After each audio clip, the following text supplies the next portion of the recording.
దేవుని యొక్క ప్రశస్తమైనటువంటి నామంన మీ అందరికీ వందనాలండి. ప్రార్థన చేసుకుందాం.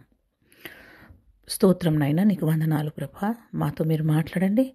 మా అందరికీ వినగల చెవులు, గ్రహించగల హృదయాన్ని ఇచ్చి నడిపించమని యేసునామం అడుగుచున్నాం తండ్రి. Amen, amen, amen. లూకాసు వార్త 10వ అధ్యాయము 38వ వచనాన్ని చూద్దాం. అంతటా వారు ప్రయాణమైపోచుండగా ఆయన ఒక గ్రామంలో ప్రవేశించెను. మార్తా అను ఒక స్త్రీ ఆయనను తన ఇంట చేర్చుకొనెను. చూడండి, ఈ లోకంలో మనకు ఒక ఇల్లు ఉందండి. ఆ ఇంట్లో మనం ఉంటూ ఉన్నాం, నివాసం చేస్తూ ఉన్నాం. ఎప్పుడు అనుకుంటాం కదండి, దేవుడు నా ఇంట్లో ఉండాలా, నాతో ఉండాలా, నా కుటుంబంతో ఉండాలి, నా బిడ్డలతో ఉండాలి అని అనుకుంటూ ఉంటామండి. మరి చూస్తే ఆ శతాధిపతి కూడా అంటాడు, నా ఇంటిలోకి రావడానికి నేను పాత్రుడను కాను అన్నాడండి. అయితే మనం అనుకుంటాం ఎప్పుడైనా, ప్రభు నా ఇంట్లో ఉంటే బాగుండు, నా గృహంలో ఉంటే బాగుండు అని అనుకుంటూ ఉంటామండి. అయితే ఇక్కడ కూడా మరి యేసు ప్రభుల వారు ప్రయాణం చేత అలసిపోవడం వలనంట అంతటా వారు ప్రయాణమైపోవచ్చుండగా ఆయన ఒక గ్రామంలో ప్రవేశించెను. మార్తా అను ఒక స్త్రీ ఆయనను తన ఇంట చేర్చుకొనెను. దేవుడంట యేసు ప్రభుని మార్తా అనేటటువంటి స్త్రీ తన ఇంట్లో చేర్చుకుందంటండి. ఆమెకు మరియా అను సహోదరి ఉండెను. ఆమె యేసు పాదాల చెంత కూర్చొని ఏం చేస్తుంది? యేసు పాదాల చెంత కూర్చొని ఆయన బోధ వినుచుండెను. చూడండి, మనం ఎక్కడ కూర్చొని ఉండాలా? చాలాసార్లు మనం ఆ హయ్యర్ అఫీషియల్స్తో కూర్చొని ఉన్నప్పుడు సెల్ఫీలు తీసి పెడుతుంటాం. నాకు ఈ హయ్యర్ అఫీషియల్స్ నాకు తెలుసు అని. కానీ ఇక్కడ మరియా మరి అందరికంటే హై పొజిషన్లో ఉన్నటువంటి హయ్యర్ రాజులకు రాజు, ప్రభువులకు ప్రభు అయినటువంటి ఆయన పాదాల చెంత కూర్చున్నటువంటి సందర్భాన్ని మనం చూస్తూ ఉన్నామండి. చూడండి, ఆమెనంట యేసు పాదాల చెంత కూర్చొని ఉందంటండి. ఈ లోకంలో ఎక్కడ కూర్చున్నా నీకు ఘనత రాదండి.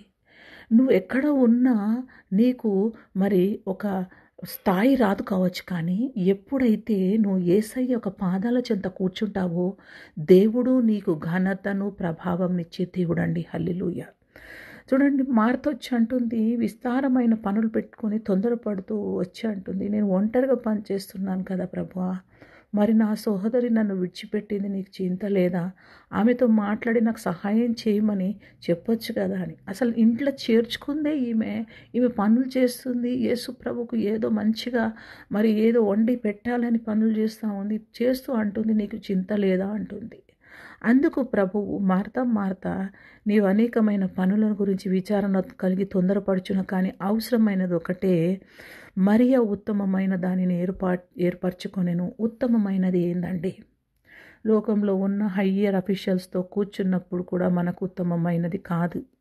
మనం యేసు ప్రభుతో కూర్చున్నప్పుడే అదే ఉత్తమమైనదండి. ఇక్కడ ఆమె ఎవరి దగ్గర కూర్చొని ఉందంట? యేసు ఒక పాదాల చెంత కూర్చొని ఉందంట. అందుకే ఆమె యొద్ద నుండి అది తీసివేయబడదు అంటున్నాడండి. హల్లెలూయా. మనం నేర్చుకోవాలండి మన జీవితంలో. మనము ప్రభువు ఒక పాదాల చెంత కూర్చునేది నేర్చుకోవాలండి. ఎప్పటికీ ఎల్లకాలము ఆయన పాదాల చెంత కూర్చొని మన కన్నీళ్లతో ఆయన పాదాలు తడపడం నేర్చుకోవాలండి. ఎప్పటికీ కూడా ఆయనతో మనం ఆయన సన్నిధిలో కూర్చుండే కృపను మనం పొందుకోవాలండి. ఇక్కడ మరి మరియా చేర్చుకుంది, కానీ అనేకమైన పనుల మీద ఉంది. కానీ ఇక్కడ మరియా చూస్తే ఆయన పాదాల చెంత కూర్చొని ఆయన మాట్లాడుతుంది వింటూ ఉందండి. మనం కూడా దినదినము ఆయన మాట వినే బిడ్డలుగా ఉండాలి. ఆయన ఏం మాట్లాడతాడో దానిని వినేటటువంటి కృపను మనం పొందుకోవాలి. హల్లెలూయా. చూడండి, మనం ఎక్కడ నిలిచి ఉండాలా అన్న విషయాన్ని గమనిస్తే మరి యోహాను సువార్త 19:25 వచనాన్ని చూస్తాం. యేసు తన తల్లియు తన ప్రేమించిన శిష్యుడి దగ్గర నిలిచి ఉండుట చూచి, వాళ్ళు ఎక్కడ నిలబడి ఉన్నారంట? నిలిచి ఉన్నారు, సిలువ చెంత నిలబడి ఉన్నారండి. నిలిచి ఉంటే చూసి, అమ్మ ఇదిగో నీ కుమారుడు, ఇదిగో నీ తల్లి. అంత పై వచనాన్ని చూస్తే ఆయన తల్లియు, ఆయన తల్లి సహోదరిన క్లోప భార్య అయిన మరియయు, మగ్దలేని మరియయు యేసు సిలువ యొద్ద నిలిచి ఉండిరి. ఎక్కడ నిలబడాలంటే దేవుని యొక్క పాదాల చెంత నిలబడాలండి. చూడండి, ఇక్కడ వీళ్ళందరూ కూడా యేసు ఒక పాదాల చెంత నిలబడి ఉన్నారు. మనము పాపంలో ఉన్నాము, మనము దేవునికి ఇష్టం లేని కార్యాలతో ఉంటే మనం ఖచ్చితంగా యేసు ఒక పాదాల చెంత నిలబడి మన ప్రతి పాపాన్ని మనం ఒప్పుకోవాలి.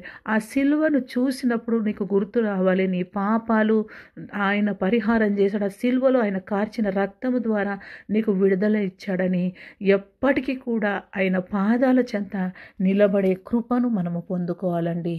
మూడోదిగా మనం గమనిస్తే మనము ఆయనను వెతికే బిడ్డలుగా ఉండాలండి. యోహాను సువార్త 20వ అధ్యాయంలో చూస్తే ఇంకా పెందల కడనే ఉన్నప్పుడట, ఆదివారం ఇంకా చీకటిగా ఉన్నప్పుడు మగ్దలేని మరియా యేసు ప్రభును వెతకడానికి వెళ్ళిందండి. యేసు ప్రభుని వెతికినికి వెళ్ళినప్పుడు అక్కడ సమాధిలో ఆయన లేడండి. ఆయన లేని కారణాన ఆమె వెళ్ళి శిష్యులకు అందరికీ చెప్పింది.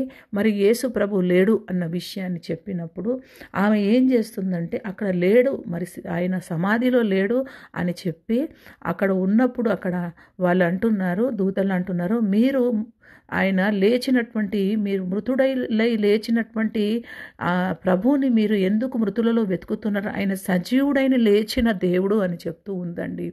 చెప్పినప్పుడు మగ్దలేని మరియ ఏం చేస్తుందంటే ఆయనని ఇంకా వెతుకుతూ ఉందండి. మనము ప్రభువును వెతికే బిడ్డలుగా ఉండాలండి. మగ్దలేని మరియ అక్కడ ఆయన కనబడతలేడని వెళ్ళిపోలేదండి, అక్కడనే వెతుకుతుంది, ప్రభువును వెతుకుతూ ఉంది. వెతికినప్పుడంట మనం 11వ వచనాన్ని చూస్తే, అయితే మరియ సమాధి బయట నిలిచి ఏడుస్తుందంట ప్రభువుని. చూడండి, మనం ఏడుస్తూ ఆయనను వెతుకుతూ ఉండాలండి. ఆమె ఏడ్చు సమాధిలో వెంగి చూడంట, అక్కడ వస్త్రాలు మాత్రమే కనబడ్డాయి, ప్రభు కనబడతలేడని మరి అక్కడ వెతుకుతూ ఉందంట అండి. అప్పుడు మనం గమనించినట్లయితే, అమ్మ నువ్వు ఎందుకు ఏడ్చుచున్నావు? ఆయనను ఇక్కడెందుకు వెతుకుతున్నావు? ఆయన మృతులలో నుండి లేచి ఉన్నాడు, ఆయన సజీవుడైన దేవుడని అక్కడ మాట్లాడిన తర్వాత ఆమె ఈ మాటలు చెప్పి వెనుక తట్టు తిరిగి, నేను ప్రభు ఎక్కడుంచారు వారు చూడండి 13వ వచనం, వారు అమ్మ ఎందుకు ఏడ్చుచున్నావు ఆమెను అడగగా, ఆమె ప్రభువును ఎవరో ఎత్తుకొని పోయారు, ఆయన ఇక్కడ లేరు, ఎక్కడ ఉంచారో నాకు తెలియదని చెప్పి ఆమె ఈ మాటలు చెప్పి వెనుక తట్టు తిరిగి యేసు నిల్చుండ చూసి ఆయనను యేసు అని గుర్తుపట్టలేదు. యేసు, అమ్మ నువ్వు ఎందుకు ఏడ్చుచున్నావు? ఎవరిని వెతుకుచున్నావు? ప్రభు అడుగుతున్నావు, నువ్వు ఎవరిని వెతుకుచున్నావు? ప్రభుకు తెలుసు ఆయనను వెతుకుతుంది, ఆయన కోసం ఏడుస్తుంది, ఆయన ఎక్కడున్నానని వెతుకుతుందని తెలుసు. నువ్వు ఎవరిని వెతుకుతున్నావు అని అడగగా, ఆయన తోటమాలి అనుకోను, నీవు ఆయనను మోసుకొని పోయిన ఎడల నాకు చెప్పు, నేను ఆయనను ఎత్తుకొని పోదును. యేసు ప్రభుని ఎత్తే అంట శక్తి మీకు ఉందా అండి? కానీ ఆమె విశ్వాసం చూడండి, ఆమె నమ్మకం చూడండి, ప్రభు ఇక్కడే ఉంటాడు ఖచ్చితంగా, కాబట్టి నేను ఆయనను తీసుకొని పోతా అని చెప్పినప్పుడు యేసు ఆమెను చూసి మరియా అని పిలవగానే ఆమె ఆయన వైపు తిరిగి ఆయనను హెబ్రీ భాషలో రబ్బుని అని పిలిచాను. ఆ మాటకు బోధకుడా అని అర్థము. చూడండి, ఎప్పుడైతే ఈమె ఆశ కలిగి ప్రభువును వెతికిందో ఆమె కనుగొనగలిగిందండి. నీ లైఫ్లో ఎప్పుడైనా నువ్వు యేసు పాదాల చెంత కూర్చునే అనుభవం నీకు ఉండాలి. ఆయన మాటలు వినే కృపను నువ్వు పొందుకోవాలా? మరి నువ్వు ఎప్పటికీ ఆయన పాదాల చెంత నిలబడి నువ్వు చేసే పాప శాపములు పోవాలని, నీ పాపాలన్నీ ఒప్పుకొని ఆయన పాదాల చెంత నిలబడాలని, మరి ఎప్పుడు కూడా నువ్వు ఆయనను వెతికే బిడ్డగా ఉండాలని దేవుడు ఈరోజు జ్ఞాపకం చేస్తుండు. యేసు పాదాల చెంత కూర్చోాలా, యేసు పాదాల చెంత నిలబడాలి, యేసును వెతికే బిడ్డగా నువ్వు ఉండాలని ఈరోజు దేవుడు జ్ఞాపకం చేస్తుండు. కాబట్టి మనం అలా ఉండాలని దేవుడి మాటలు దీవించును గాక.